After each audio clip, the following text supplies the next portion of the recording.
All right.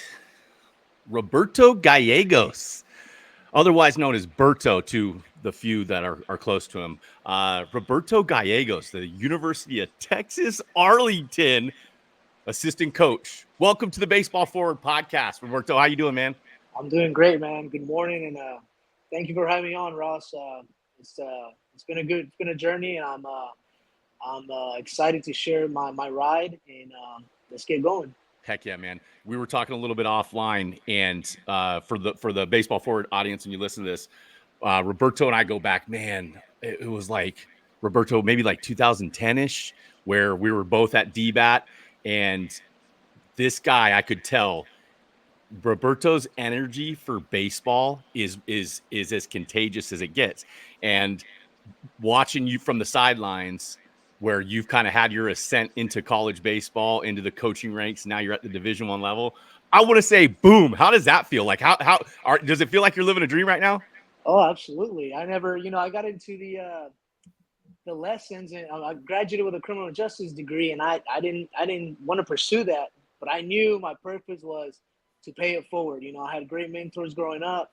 I had a special relationship with Cade in the DBAT world, and man, I got my first gig, June 2009, I believe, fresh out of college, and I didn't know that it was going to lead me into this direction, and but it's been a great ride. I'm thankful for my mentors and just the people that I got to be around, in that facility in Addison with you guys. I mean, I was kind of like I feel like I was the puppy all over again, just kind of learning. I just Yeah. got done playing, but I knew there was more. I've always prided myself in being humbled and always learning, because there's different ways to go about things. And so, man, I was just blessed to be put in a facility that had guys that like yourself that played at a high level, that were coaching high level athletes, and I just kind of took bits and pieces from those guys that were in the call it the clubhouse, but the facility. And here we are, 15 years, in It's the crazy. making, and yeah, so it's been blessed. It's been a great ride. I just thankful and grateful, and we're gonna keep going. Yeah, heck yeah, Roberto. We're talking to Roberto Gallegos of UTA on the Baseball Forward podcast today.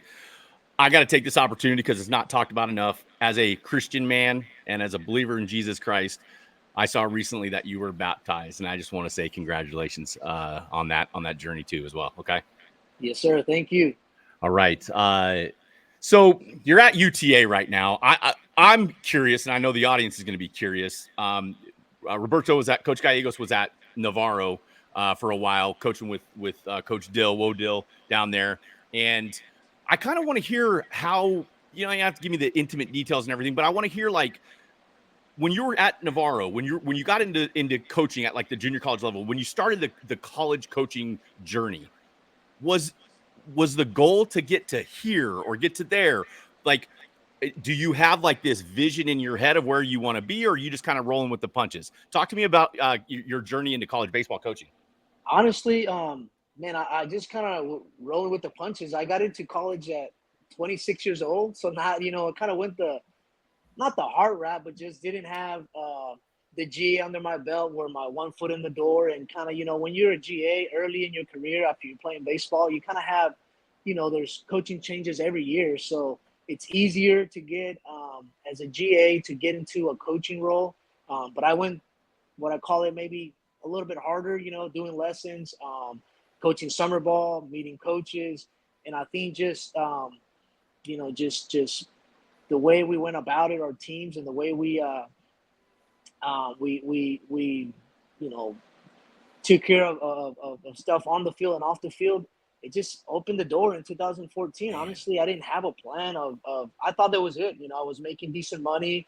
I was living in Addison, not married yet. So I was like, hey, man, this is, I love this. I yeah, just didn't think of like, didn't really have a goal of, college baseball. I didn't never really, honestly, I never thought about college baseball. I just yeah, love the opportunity to be with 4 year olds, 5 year olds, 12 year olds, 18 year olds, and just kind of being part of their journey, yeah. and helping them in their career, on and off the field. So honestly, Ross, I didn't.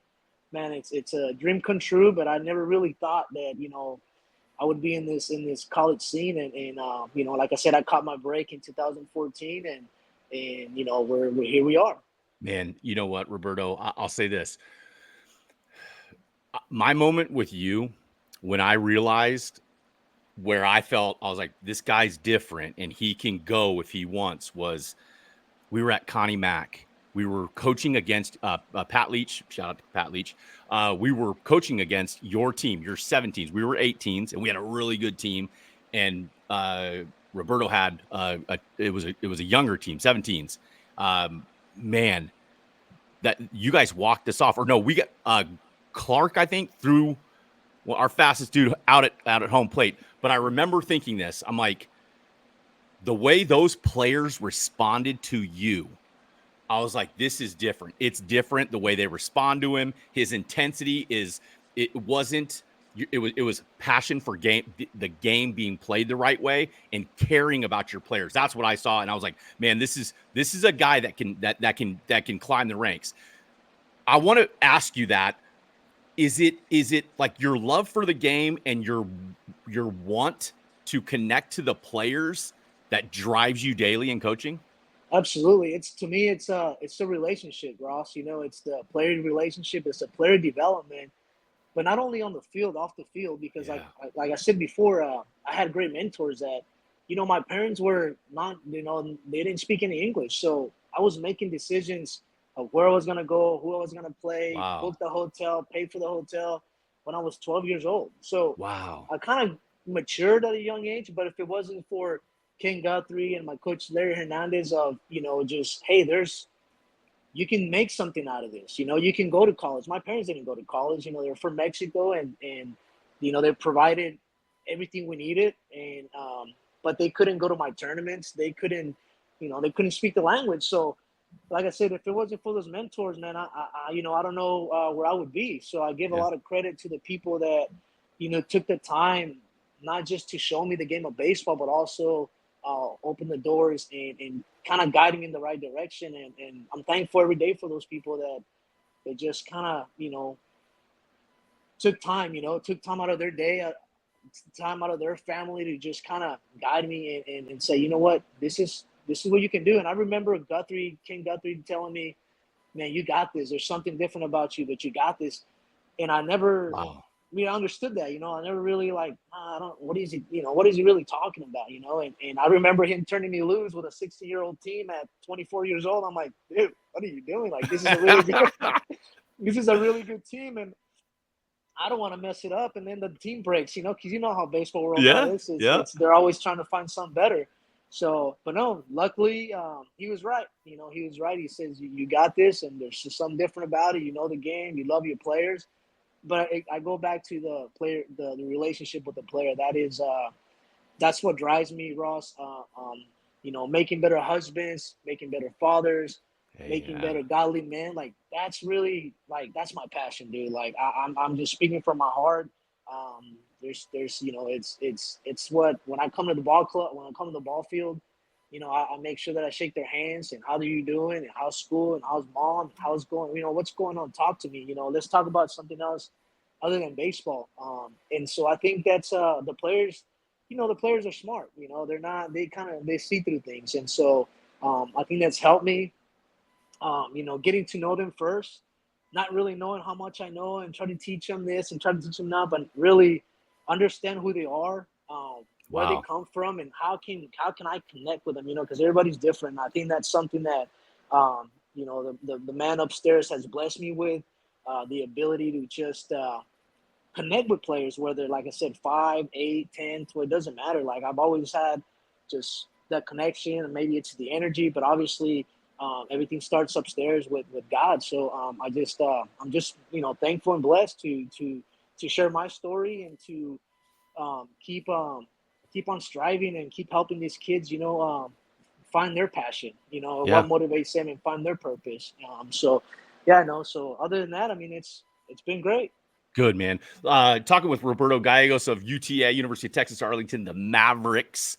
I love that ballpark, by the way, and I love going there and watching baseball. I want to, before I get into some other things, I want to talk about UTA, because in my opinion, and my opinion matters, Roberto. I don't know if you know this. That's a joke, but dude, I think UTA is like a sleeping giant. And I know they have it. UTA has a tradition. There are plenty of players that have come out. There are plenty of players that have been to the big leagues out of UTA. But I feel like when I heard you got hired there, I was like, uh-oh, something's going on here. Like in a good way. Talent. UTA. Is UTA a sleeping giant? And are I feel like capable of making regionals and super regionals at this point. Talk to me about UTA. Man, it's been a great ride. It's we're 2 months into this, and you're right. We're in the middle of in DFW, and there's a lot of athletes around us. I think it's just getting out there and getting to know just getting to know the community and bringing in the best guys we can from the DFW. Obviously, you got Houston, you got San Antonio, you got East Texas, but being in the middle of just junior college baseball, and you got your Weatherfords and your McLennans and the Barrows and Graysons of the world. Like, man, if we can just pick one or two guys from all of those teams, I think we should be able to make a ride now. As far as our team now, I mean they're competing. They're getting after it. I think we're gonna have a pretty good year. Coach Trapazzo, our leader, has been phenomenal with just guiding these guys in the right direction. Just kind of understanding that how to go about your game, how to go about your business. How do you handle adversity? And it's been Coach Taylor, our other assistant coach. I mean, he's won a World Series with Rice with Coach Graham. He's been at Houston. He's been at Baylor. So you got I want to say 50 plus years of coaching experience between just them two, Coach Taylor and Coach Trapazzo. And I think they're bringing a lot of knowledge. And they're old school, but what I mean by old school, I mean they hold you accountable. And there's structure, there's detail, and it just kind of fell right into where I believe in. Is I believe these kids need structure. I believe these kids need some accountability. And just watching them, they've been doing this for 36, 40 years, and I mean, just watch them go about it. It's refreshing to me. And these kids are just, man, they're just eating it up, dude. They're eating it up every day. They come to the yard. They're ready to go. They're ready to get after it.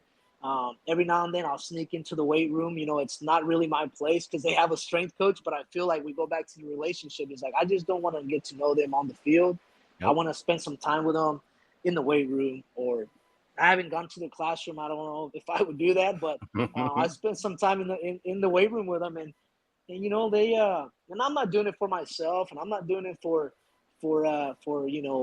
bells and whistles, and I just feel like that's another way for me to get to know those guys, and how what makes them tick, different environment away from the field, what makes them tick, what makes them go. And just watching them, just get after in the weight room and pushing each other and competing with each other in the weight room. I mean, I think that's only going to lead to better things on the field as well. So UTA, man, we're like you said, we're a sleeping giant, and you got TCU down the road has done a phenomenal job. You got DBU down the road. That's a great program, and why not UTA? It's what we tell our guys. Why not us? We're recruiting the same type of players. We have we have great coaching experience. We have a great leader in Coach Trapazzo. We got, just assistant coaches with Mike Taylor and Heath Holliday that have been, doing college baseball, pro base, or scouting. I mean, so the knowledge that those guys bring on and off the field, man, it's gonna be a good year. Heck yeah, so man. Heck yeah. So here, talking to Roberto Gallegos today, Roberto Gallegos of UTA. I'll say this about Clay Gould. Did I say that right? Yes, sir. Stadium Field. You got to go watch a game there, man. It's a great place to watch a game, but their nachos are freaking bomb. They are bomb. I love the nachos at that stadium. I bet you didn't know that though. You're all in good shape. I as I get older, Roberto, I tend to eat ballpark food when I go there. Hey man, I want to, because you've been so many different spots. Okay, so for those of you that are getting to know Roberto, Coach Gallegos at UTA, when he was coaching select best teams in the country, best players, guys that are playing in the big leagues right now, and he's at Navarro. one of the best junior colleges in the country. Texas junior college baseball is second to none, in my opinion. And now at UTA. So your eyeballs have seen a lot of really good baseball. And I know we're going to we have an audience that's younger. We got a mix of everybody. But I guess what I want to hear from you is, to the kids listening to this, give us what's the big separation or difference between like a high level of junior college, a high level or the Division I level, maybe the lower levels. Elaborate on kind of the differences in what you see in players at the different levels. It's the physicality, but obviously, I mean, you're gonna see that from a 15 to a 16 to an 18-year-old. The physicality is big. Also, the knowledge of the game, Ross. I feel like 9, 10, 11, 12-year-olds are not getting the right coaching. And what I mean by that is not it's the little things like, how to bunt and how to run the bases the correct way, how to pick up your signs from your coach. We got all this technology and we use it, we use it as well, but it's paying attention to detail. I think the kids nowadays are just playing a lot of games. And I remember when I played, we practiced 3-4 times a week, and we played on the weekend, and we took a break and we played basketball and we played, all the sports, soccer, and even if it wasn't on a different team or a club team, we were out on the streets playing soccer, playing basketball, just learning different skills. And so to the younger kids, I say, is learn the game, because it teaches you a lot, but I see a lot of, 1 weekend they're playing with this team, the next weekend they're with a different team, and I think they miss the big picture. In the big picture, what I mean by that is there's no accountability, there's no loyalty. If it doesn't work out here, I'm just gonna go somewhere else. If it doesn't work out here, I'm gonna go somewhere else. And then when we get them, those are red flags for us, because we know that they're gonna fail. And how are they going to respond when they fail? Are they just going to leave us and go somewhere else? Or are they going to buckle up and get after it, because and I know you're going to fail 7 out of 10 times. I mean, it's going to happen, right? But for us, what we tell our guys is it's about your response. How do you respond to the negativity? How do you respond when the shortstop makes an error?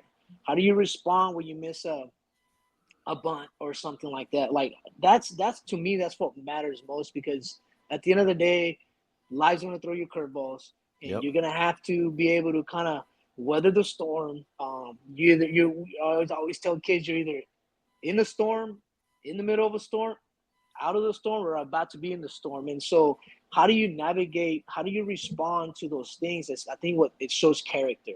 Yes. And I feel bad for the younger kids now, because it's more about playing. It's more about chasing rings, chasing trophies, and at the end of the day, Ross, it's not about that. It's about this game allowing you to teach these kids life, structure, accountability, respectful, teamwork.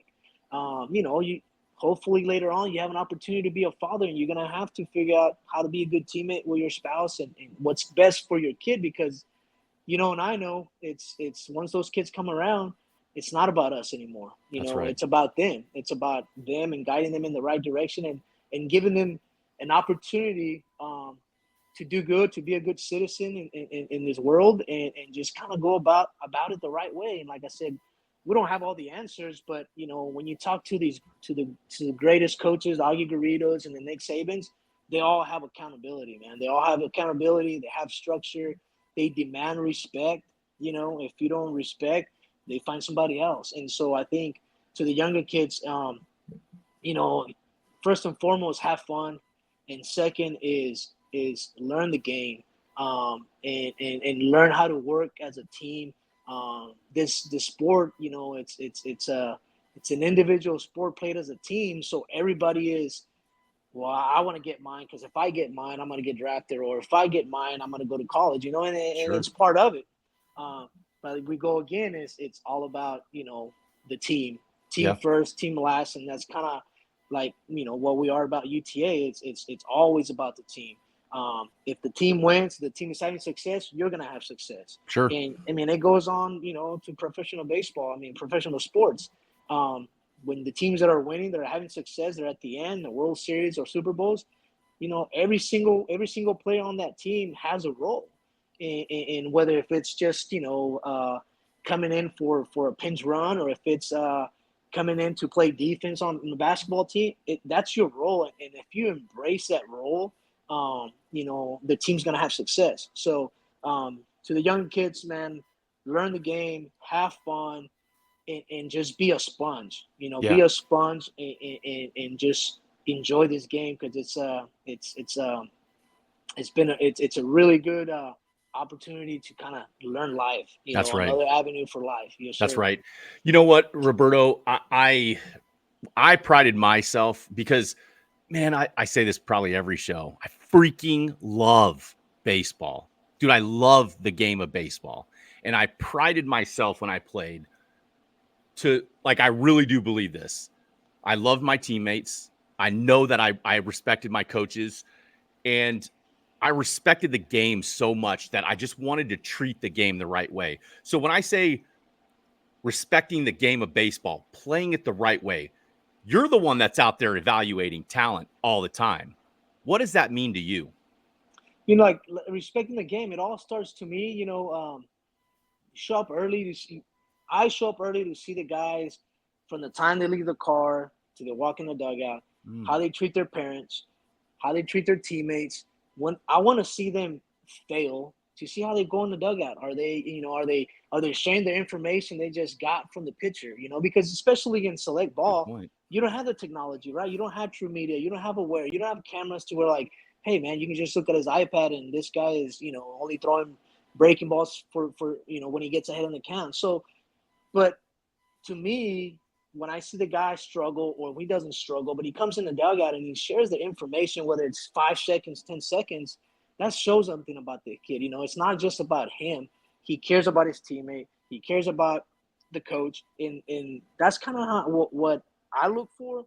And in what I'm, what I do here is I spend a lot of time with the infielders and the hitters, and so I look at how they play catch. Because um, if they don't take pride in playing catch and hitting their partner in the chest from 30 feet, I can't expect them to make, a throw in the hole, and be successful with that. It's just, it's hard. So, I look at the little things like that. Obviously I'm a little bit old school, but when it comes to, kids showing up in sandals and Crocs and stuff like that, it's just, to me, it's a red flag. Whether it Wow. could be the greatest kid in the world, but just, a baseball player, you got to be professional, whether 10, 11, 12, 15. It's just a professional. Go about it the right way. Respect the game, and respect your teammate, respect the opponent you're going to play. To me, that just shows me that the character, and shows me that it's not just baseball. There's something in you that's allowing you to do this, and that's what I look for, to be honest with you. I mean, when I get to the ballpark, we know that the guy's going to be 88 to 90, 92. It's already Yep. on my notes. Yep. I want to see if he can throw strikes, because if you can't throw strikes on the mound, it doesn't help our team, right? One thing that we can't defend is a walk, but we can defend anything Amen. else. So, just little things here and there. Infielders, like I said, is being able to play catch. It doesn't take a lot of talent to play catch, but I just think that kids, we go back to, they play so many games that the playing catch, it doesn't matter, and it does matter when you get to this level, when you have guys running 4-1s and 4-2s, and the game speeds up. It matters. It matters if you can play catch. So some of the best teams I've been around coaching and playing is we can pitch, we can play defense, and we can timely hit. And I'm a big believer in that. And hearing Coach Trapp here at UTA, that's what he preaches: is pitching, defense, and timely hitting. And I've heard that all my life. That's And right. so now you do have to score runs, right? You got to have an identity as a team, as an offense.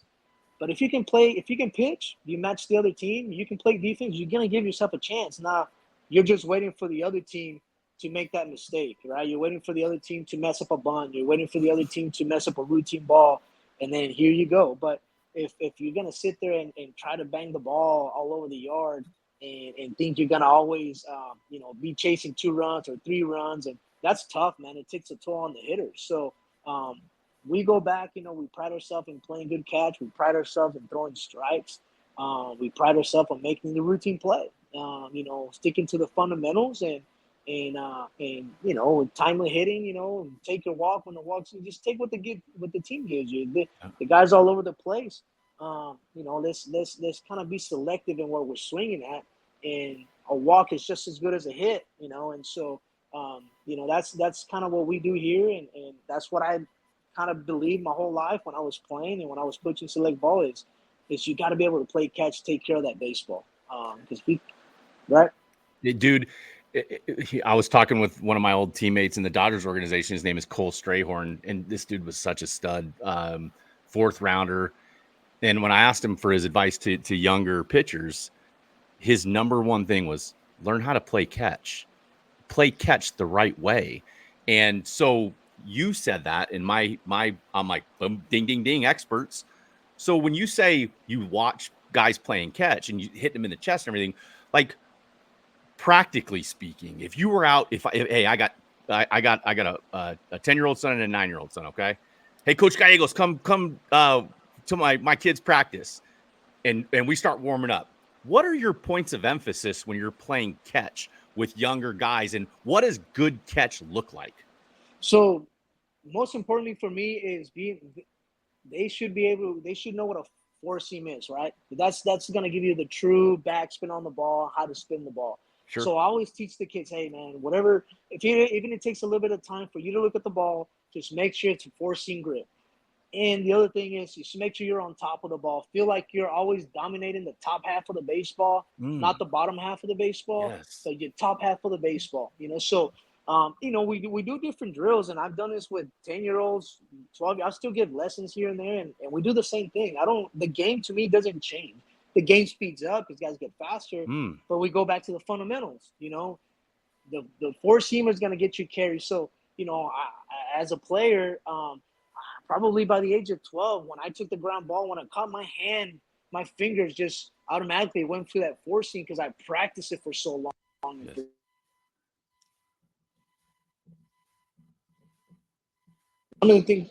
One of the things that I work with them is make sure it's always 4-seam grip. 4-seam grip. And you're not always going to be right on the chest, but if you can be somewhere in the area, I mean, that's fine, but it's getting your lower half incorporated as well. About 30, 40 feet, 50 feet, it's going to start shuffling to get your lower half going towards your direction, your hips going towards your target. Another thing that we do is throwing in, especially infielders, is throwing the ball from different angles, right? Whether it's third base, shortstop, second base, first base. There's going to be times in a game where you're going to have to make a throw from a 3 o'clock slot or a 4 o'clock slot, But if you don't practice that and if you don't incorporate it in their playing catch routine, as a coach, I can't expect them to make that play. It's impossible, Good point. And so we try to put every scenario that can happen in having them throw from like 1 o'clock to 6 o'clock. Especially middle infielders, but the third baseman is going to have to come field a slow roller. He's not going to have time to go from the 1 o'clock slot. He's going to have to throw that ball from the 5 or 6 o'clock. And so just being able to use different angles, throwing off your right foot, flipping off your left foot, throwing off your right foot. So we do that while we play catch. And like I said, I've done it 10-year-olds, 12-year-olds, 20, kids right now. That's our throwing routine is every time we go to practice, they have a routine. And the only time I kind of let them be themselves is when it's game time. I don't really, when it's time to play or, we play Sam Houston here in a couple of weeks. I'm not going to mess with them and have them go through our drills. I'm going to, I want them just to be ready to compete, to be ready to go out there and be a good, compete at the highest level. But every day I think you got to have that routine, the playing catch, staying on top of the ball, 4-seam, watching that ball just kind of backspin. It's almost like when you're shooting a free throw. You want that ball to kind of have that rotation, that backspin rotation. Some of the best shooters that I've seen, they can really, really, really spin that. And you talk about spin rate and you talk about all this stuff that's been here for years. It's those guys that can throw that 4-seam fastball, even if it's 90-92 at the top of the zone with just a little bit of carry, man. It's going to get underneath the bat. So But I think that all goes to being able to stay on top of that ball and to really focus on staying behind it and throwing the top half of the ball and just try to spin it as hard as you can, you know. That's why you throw such good BP, dude. Because because as we're sitting here talking, I'm picturing you throwing BP. I'm like, man, it spins so true. And for all the coaches out there, the younger coaches, because hey, dude, throwing BP, hitting fungos, that stuff is tough when you first start. But watch the guys that do it really well. That beautiful backspin, it flies through the air, so true. And Berto, you do a great job of that. Talking with Roberto Gallegos of the University of Texas at Arlington, the Mavericks. Berto, Coach Gallegos, I'm interested. You know what? I don't want to know about that. I want to know. I want to skip to this because I know you are really good with the youth, and you're just good at connecting. I want you to put into words what playing college baseball or playing high school baseball, being a part of a team, playing college baseball. How will playing baseball at a higher level change a young man's life?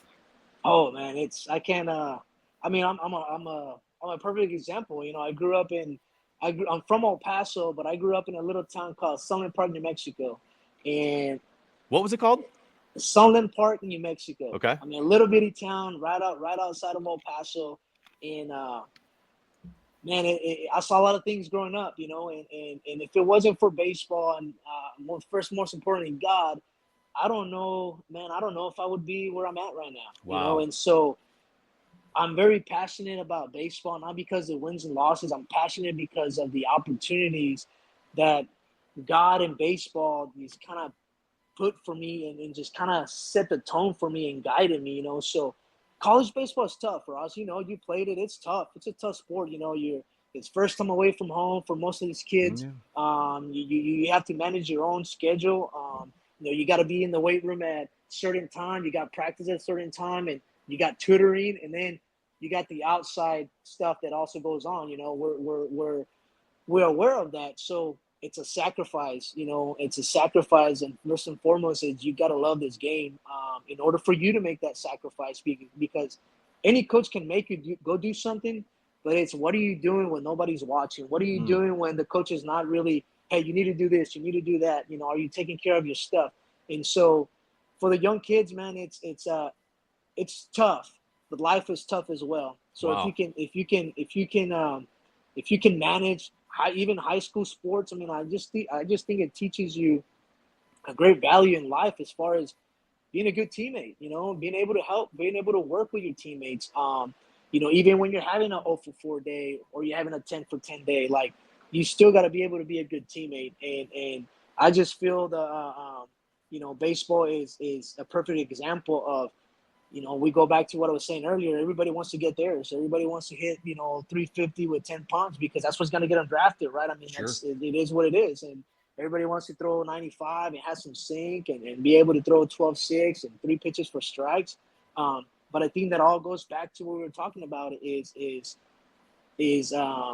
playing catch, you know, being able to play catch and being able to take everything that you learn from different coaches and just apply it for yourself. You know, there's different ways to do things, but if you take little pieces here and there, I think you can kind of make it your own. And kind of that's kind of what I've done. You know, I'm always learning. I'm always willing to help. You know, I'm just blessed, Ross, to be here and to be with 19, 20, 21-year-olds. To me, they're still kids. You know, they still need that love. They still need that you know, the compassion and the love and the kindness. They need that, you know, because it's the world, you know, as we know, is tough, you know. So what better way to play something you love and learn life, you know, and just allow that to kind of run its course, you know. I never, like I said, I never thought college was going to be for me. Just doing lessons with kids and enjoying being around you guys, and like all of a sudden here you are, and I'm like, let's do it. You know, I didn't honestly, I didn't think I was good enough until I got there. Wow. And then just like, you know what, and I can do this, you know? So Dude, that's so like, you know what? I believe it because I used to think similar things. And I think as you're coming up, you don't really know your way. And I don't know that you see your worth. And I know I look back at my journey and I'm like, when I was ultra focused on just being good to people and caring about the relationships, um, putting in an honest day's work, good things started happening. And when I hear you say, you didn't think you were good enough, that blows my mind because I'm older than you, dude. And I looked at you and I was like, it's not often that older men, and this is where you got to humble yourself, but older men look up to a younger guy and say, boy, I could learn from this guy. You're one of those dudes. So hearing you say that is wow. That's a testament to, you said earlier, life is tough, man. And we are all on this journey. I want you to elaborate on this because you have a ton of good advice for young kids and you connect so well with them, but you're also really giving and you love the game the same way. You want to help people in the game. How can What's your advice to young coaches? Maybe not everybody's going to get to your level, right? But the coaches out there that just want to help and they want to make the game better. What advice do you have for young coaches coming up? I mean, honestly, I think it's there's going to be a lot of teaching moments, and you can't shy or stray away from. We go back to this holding somebody accountable. You know, if somebody shows up late, I'm not Mm, saying you're gonna yell at them or embarrass. Don't do that. Don't embarrass the kids because it's not their fault. But you can pull them aside and have a conversation with them and say, "Hey, look, I know you're not driving. I know you're 5 minutes late. Next time, just see if you can call me, see if you can text me, because mm, I think, you know, as a coach, right? As a coach, you have a plan. Like Ross, we spend so much time trying to figure out how to make these kids better. yep. Not just the X's and O's in baseball, but also like life, you know. And so, when you have an opportunity, young coaches or coaches in general, to teach life 2 minutes late, 3 minutes in, whatever it is, like take advantage of that opportunity. You don't have to run them. You don't have to punish them. It's just, hey, let's sit down. You know, next time this is gonna happen, or you're gonna be late. Can you please let me know? Can you please text me? Can you please let your parents know?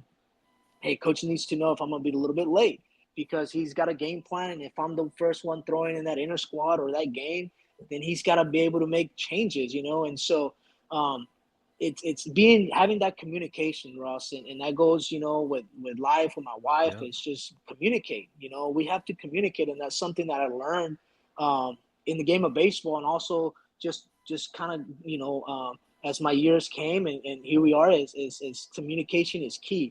So communicate first and foremost, communicate and be truthful. Mm, Be truthful with the families, be truthful with the kids. Have a plan and execute it. It may not be for everybody, but if you believe in it and you are preaching it, it's good things will happen. heck yeah. You can't stray away from it, man. You can't say these things and they do something else. You can't say I'm not gonna have kids, you know, come and guest play, and all of a sudden 3 months into it, you haven't won a game, and all of a sudden you bringing kids from other places. That's not fair to the kids. Wow. It's a teaching moment. It's you know what, adversity, man. The more adversity you face now, it's gonna be better for you when you later on in life when something really does go bad. You know, I lost my dad at 24 years old in a DBAT facility. I'm giving a lesson at Friday night at 7 p.m. Mm, He wasn't sick. It was kind of unexpected, and I get a call from my sister that I need to go home. ugh, And you know, he was 51 years old, and so, but you know, I was able to kind of not. I mean, I accepted obviously, but being able to just work through it, you know. And I went home for 2 weeks, and my mom was there, and I was like, "Mom, what am I gonna do? You know, I'm in Dallas. I'm barely getting my clientele going. Like, you know, Mom, what do you want me to do? Like, I need to stay home and help you." My sisters were 16 years old, so I knew wow. my brother was already, you know, gone and had his family, so there was no male figure there. So I felt like I needed to stay, but man, luckily my mom and God, they're just like, hey, you know what your dad would want to do, and he always wanted you to do what you think is best for you. And like I said, I stayed there for about a month in El Paso, and I next thing you know, I'm back in Dallas. And so, but I go back to baseball. I go back to my mentors. I go back to the Ken Guthrie's of the world and Larry Hernandez of just molding me and showing me, the structure and the accountability and just how to go about it, not just the game but life. I mean, I'm blessed, man, to be around those guys and to be around you guys when you guys were doing your thing at DBAT and just learning. And because I was young, I mean, I was fresh out of college at 23, 24 years old, and just kind of running wild, to be honest with you, and just being around you guys and just, learning and trying this and trying that. It just, it allowed me to, I think, to get through that. So young coaches, man, the best advice I can give you is when you have a teaching moment, take advantage of it. Wow. Don't let these kids just get away with it. You may not think it's a big deal that little Johnny showed up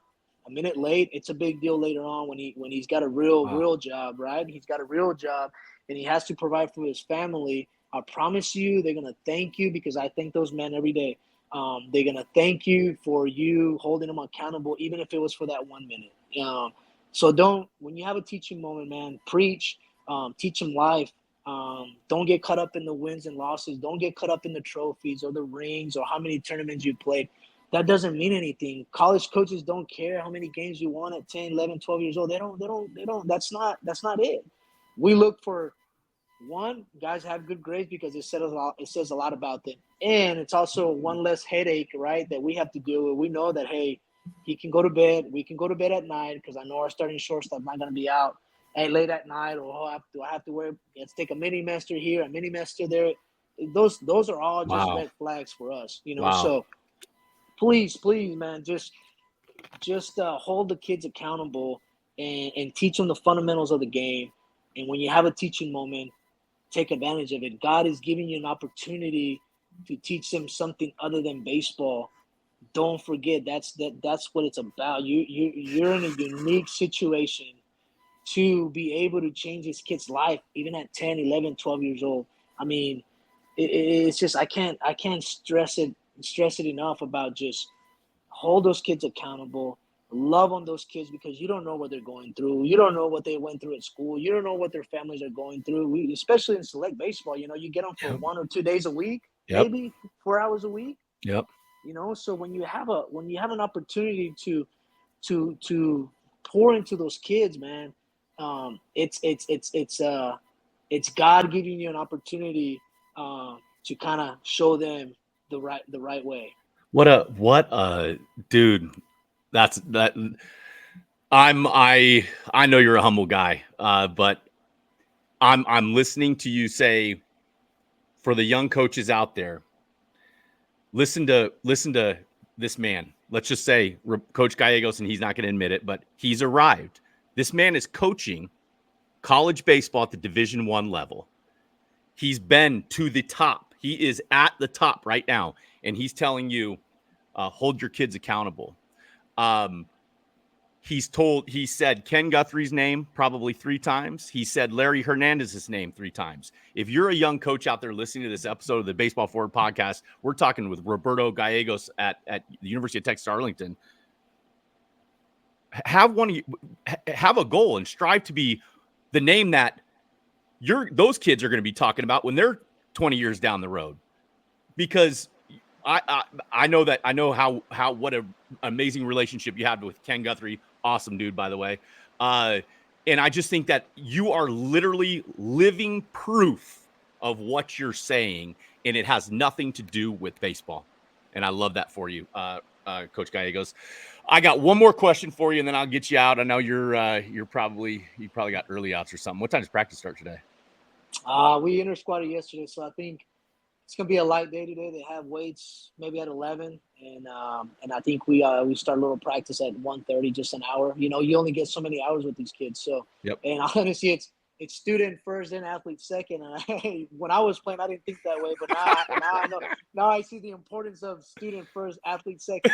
And so it's a different world in Division I baseball. You don't have you only have so many hours with them throughout the week, throughout the day, that you got to have detailed plan. You have to execute it. I'll give you a quick example, guys. 10 a.m. on Saturday. You know, we go back to a teaching moment. 10 a.m. We inter-squatted last Friday. We have a mental minute that our coach Trapazzo does every single day, and it has nothing to do with baseball. It's all, we talked last week about mutual respect, treating the custodian just the way you would treat the president. You know, same way. And so we're in there in our locker room, or actually in the indoor, and it's 10:03. And a kid walks in, a pitcher walks in, and our coach Trapazzo is a pitching coach, so he spends a lot of time with these guys. And he walks in at 10:03, and all he does is kind of give them this, like, see ya, like, sorry, So going back, if you can teach these kids at 10, 11, 12 years old to respect your time, to respect other people's time, I promise you they're not going to be that guy getting waved at. And that's an ugly feeling when you have, 35 young adults in there, and you walk in and everybody's like, what's he gonna do? Is he gonna yell at him? No, he didn't yell at him. He didn't embarrass him. He just said, hey, it's 10 o'clock meeting, it's 10:03, we'll talk later, and just kind of give him the wave. It's embarrassing, and it's, how that it can also lead to other things. Can you really it starts to go, can I really rely on this guy?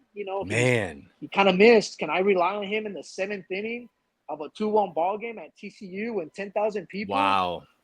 As a coach, you're like, man, I don't know. You know what I mean? And so there's another teaching moment, for you young coaches is it's just, man, have structure, have a plan, execute it. And like I said, it's right or wrong. Nobody has it right. Nobody has it wrong. And sometimes things work a different way because it's just the way it's going to be. But I think the accountability is got to be there. It's number one. Last question I have for you, Roberto. What do you wish you would have known then about baseball, what you know now? What do you wish you would have known as a player that you know now, sitting back with all your experience? And honestly, the weight room, man, the weight room. Ooh. Back in we the weight room was for football, right? So the weight room, the nutrition, the sleeping, that's a huge part of your success. In a sacrifice. I mean, you have a game at 6 o'clock on Saturday, and there's going to be distractions Friday night. What are you going to do? Are you going to go out and, oh man, I play at 6 o'clock, I can sleep till 10, 12 and get my rest? And it doesn't work that way. So I wish I would have known, the weight room. And I know, like, this game has kind of evolved a lot, even just in the weight room and even in the nutrition part of it. I mean, it's where technology and everything these kids has to on their phones or at the tip of their hands. Take advantage of it, because it can help. People always, well, I need to gain weight, or I need to get faster, and so, well, what are you doing? Are you sleeping? Are you sleeping your 7-8 hours you need to sleep? Are you eating the right things? What are you doing for your performance? And so I wish, as a player, I would have focused more on that part, because the X's and O's, I mean, I just had fun playing the game, playing hard. That's all I knew is play hard, and have fun, and have your teammates back, be a good teammate, and play hard. Because one day this game's going to be done, and, people are going to remember you by, man, that guy used to get after it. Nobody's going to ask, oh, yeah, that guy hit 30 home runs when we were 11 years old. Nobody's going to remember that. Yep. But they'll remember the teammate that you were. They'll remember how hard you played, and they'll remember how you respected your coaches and the people that helped you. So, I wish, I would have known a little bit more about, the nutrition part in the weight room and sleeping and how that kind of affects your game.